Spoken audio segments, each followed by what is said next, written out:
এ জীবনে জানেন সবাই স্বার্থপর, স্বার্থবাজ, আপনাকে স্বার্থ অনুযায়ী ব্যবহার করে।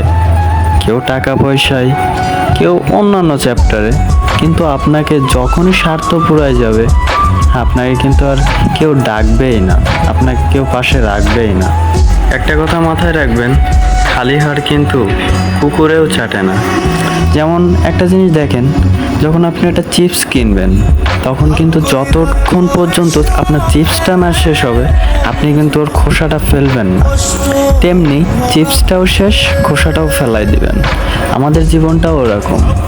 তবে সবার আগে আমি বলবো নিজেকে প্রতিষ্ঠিত করার, কারণ আপনি প্রতিষ্ঠিত না হলে আপনাকে কেউ পাত্তাই দিবে না, আর টাকা ছাড়া কোনো জায়গায় তো মূল্যই পাবেন না। অনেকে বলে না, মানুষ কথাই বলে টাকা হলে বাঘের চোখও মেলে। হ্যাঁ, এটাই সত্যি কথা, টাকা হলে বাঘের চোখও মেলে। আত্মীয় স্বজন, ফ্যামিলি, বন্ধু বান্ধব সবার কাছে নিজের সম্মান থাকে। এবং আরও একটা জিনিস দেখবেন, বিপদে পড়লে কে আপন কে পর সেটা জাস্ট করতে পারবেন।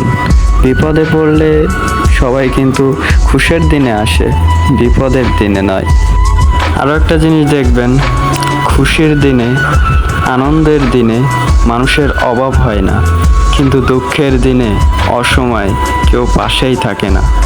এ কারণে নিজের জীবন নিজেই গুছিয়ে নিন, যাতে করে অন্যের উপরে ডিপেন্ডেন্ট না হতে হয়।